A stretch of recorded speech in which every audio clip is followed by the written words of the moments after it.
His Excellency Benigno S. Aquino III, President, Republic of the Philippines.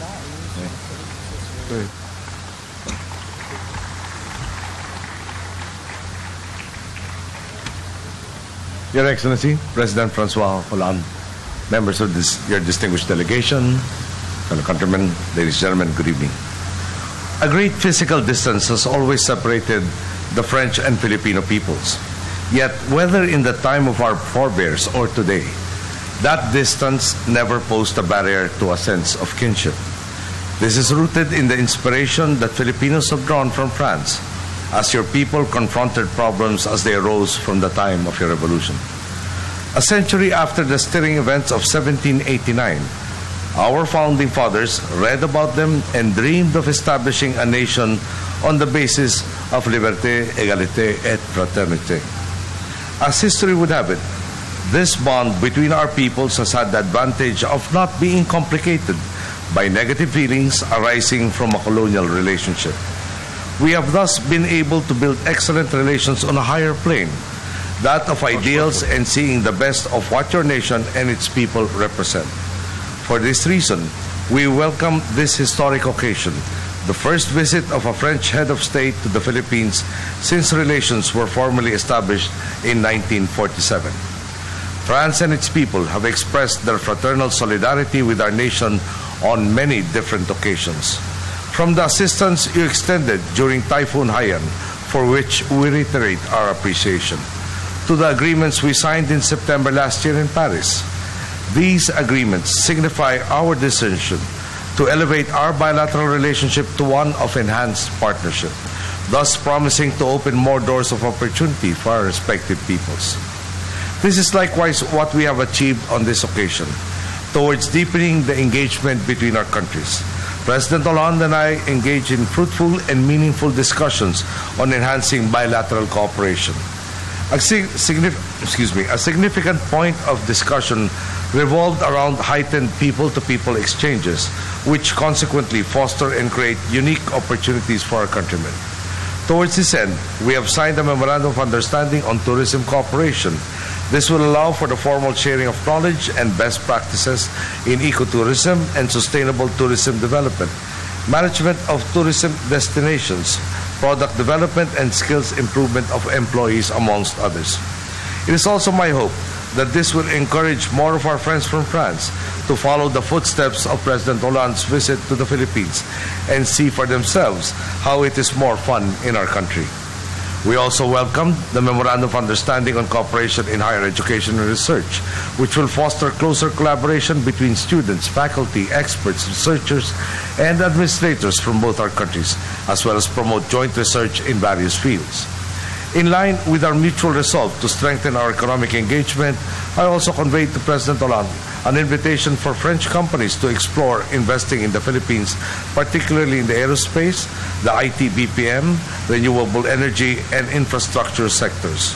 Filipino workers have proven themselves to possess the skills, loyalty, and drive necessary to spur any industry to success. And given the economic resurgence that our country has experienced these last few years, there is no more opportune time than today to invest in the Philippines. French companies such as Teleperformance and Schneider Electric, both of which already have established operations, can attest to this. They chose to bet on the Filipino people, and that bet has paid off. I also took opportunity to express to President Hollande my pleasure with the participation of some French companies in our government's thrust to boost the state of local infrastructure and public transport. Our collective efforts have resulted in the signing of 3 agreements which we witnessed earlier.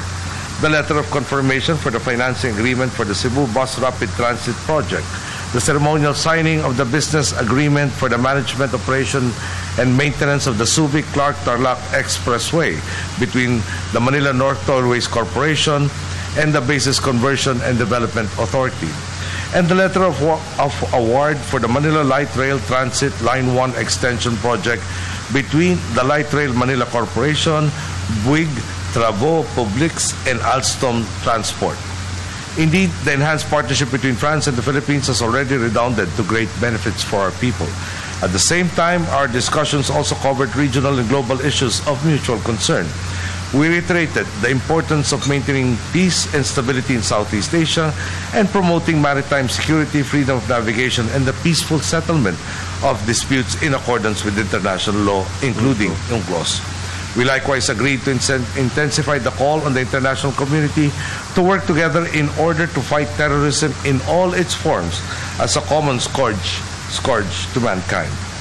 President Hollande and I also discussed other issues which, though they may not appear to be grave threats, also have serious implications for humanity. For instance, the Philippines considers the protection and sustainable management of our natural resources as one of our foremost priorities. I informed the President of the reforms our country has undertaken to combat illegal, unreported, and unregulated fishing. Towards this end, we signed the Declaration of Intention related to the protection of the environment and the sustainable development of marine resources of the Philippines. The importance of protecting our environment points to a larger, graver concern: climate change and its adverse effects on the world. In the United Nations Climate Summit last year, the Philippines spoke strongly about the need for each country to do everything they can to address climate change. This is what we have done, from developing alternative sustainable energy sources to undertaking a massive re-greening program while intensifying an anti-illegal logging campaign. Both our countries committed to work closely together during the 21st session of the Conference of Parties, or COP21, to the United Nations Framework Convention Climate Change for the adoption of a new agreement that is universal, equitable, and ambitious. In a short while, we will launch the Manila Call to Action on Climate Change, and President Hollande and I will have a chance to speak further on this excellent example of the partnership between our countries.